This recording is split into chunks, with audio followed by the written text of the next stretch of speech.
Hey, welcome to a fresh new episode of the TD News Show and happy Wednesday to everybody.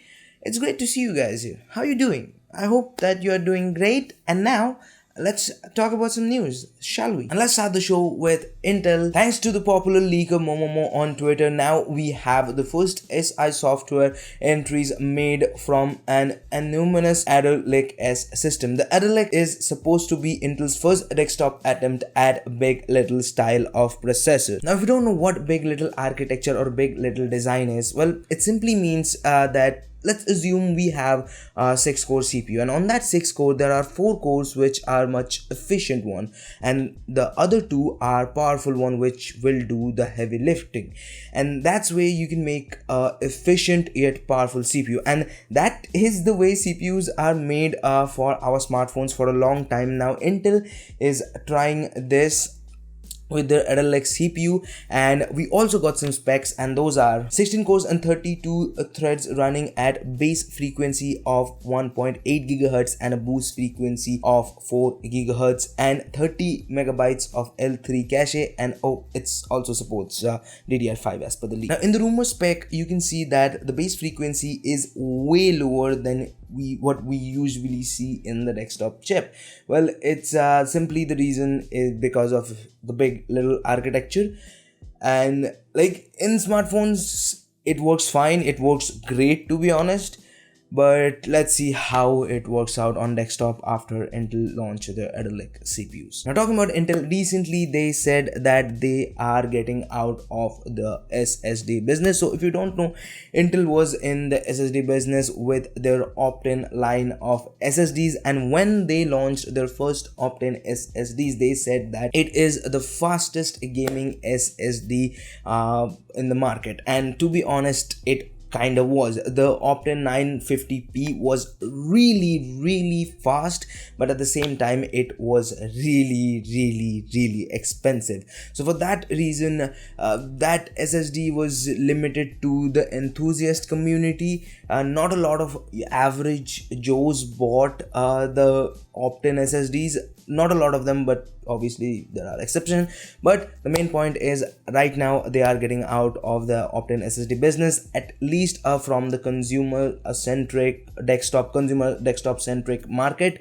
Now they will focus on to the client market segment, and from February 26th all the Optane SSDs will be discontinued. So probably most of the retailers will order the SSD is right now before 26th of February. So you might be probably able to buy these SSD for few months, but after that you can't, at least the new ones. Now talking about new, Nvidia recently launched a new GPU. Now guess what it is. Is it a 3080 Ti? No. Is it a 3050? Absolutely not. Nope, Nako ille. It's a GT 1010, and believe me, it has amazing specs. It has 256 shader cores with a 2 gigabytes of GDDR5 VRAM, and it runs at whopping 30 watts.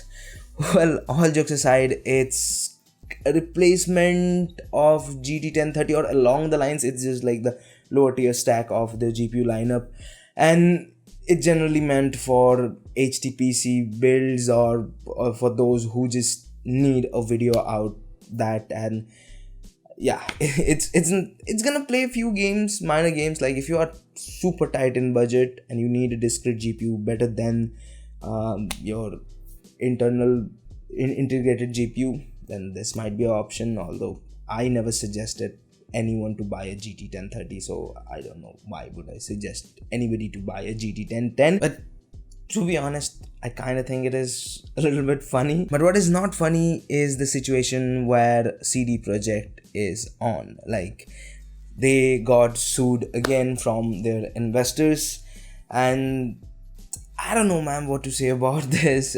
They sued because the investors are saying that what CD Projekt Red promised when Cyberpunk 2077 was in development, and they didn't got those things. It was buggy then. Sony removed the game from their store and all that fiasco happened. So right now they sued them again with the class action lawsuit again.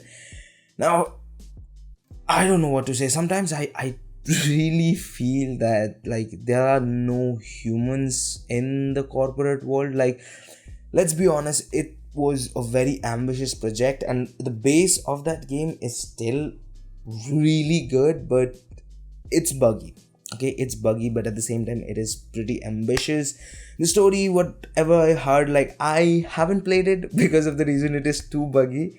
I haven't bought it, so after it goes through 1 or 2 patch, then I will buy it and play it. But right now I haven't. But the main thing what I want to say is, like, if CD Projekt just lose these 2 lawsuits, then probably they have to pay something, or I don't know how this works, but like a lot of people gonna lose their jobs. So time will tell that what's gonna happen with CD Projekt and Cyberpunk 2077. But talking about time, you know what time it is? Well, it is the time for quick news. Yes, it is the time for the quick news. So let's talk about some quick news. Epic files a new lawsuit against Apple in London. Xbox Canada reveals one-of-a-kind Canadian Tuxedo controller. Acer unveils a new TravelMate Spin B3 laptop for classrooms. DuckDuckGo search engine surpasses 100 million daily search. Nvidia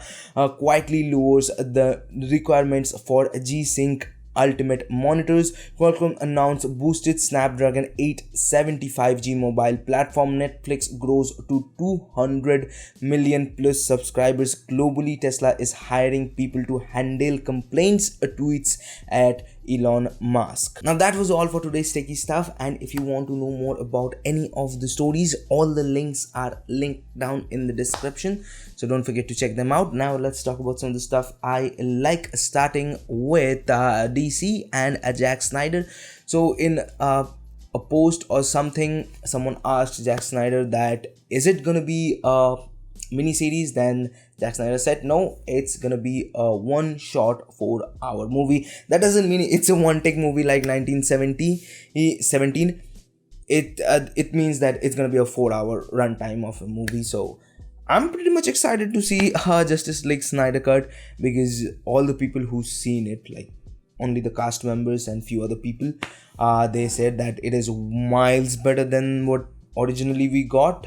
So let's see how this turns out. Now talking about turning out, Joaquin Phoenix's Napoleon Bonaparte movie Kid Bug is gonna debut on Apple TV Plus. Now we don't have a lot to talk about, except the director said that it's gonna be a very different kind of a Napoleon Bonaparte movie, where he will tackle Napoleon's romantic side, and also at the same time how he come from nowhere and then they just like this close to rule the whole world and all these things. And it's gonna be a different take, and come on, Joaquin Phoenix in it, and like the man have proven many times that he can do anything. So let's see how it turns out. But talking about turning out, our next news is making me a little bit sad, but I have to accept it. So Peaky Blinders season 6 is coming, and the season 6, or it started filming, and the season 6 is gonna be its final seasons. Now if you don't know, Peaky Blinders is just an amazing show, but again, the last season, the season 5, left us on a very high stakes situation, and the season 6, like I'm excited about it, and like I think they should end. Like I want one more season 7, but I don't know, a lot of the characters got good character arc, some of them got good character ending. Let's hope that season 6 turns out to be good. And talking about hope, there is no hope that I'm gonna stretch this episode anymore, because this episode is ending. Yes, this is the end of this episode. This episode is ending. So if you like this video, this episode, hit the like button. It will help me a lot to go with the flow with the algorithm. If you don't, leave it a dislike. It your life, do whatever you want to do. And if you want to watch more videos from us, check out this video right here. And if you want to subscribe, which I appreciate if you do that, but do it by here.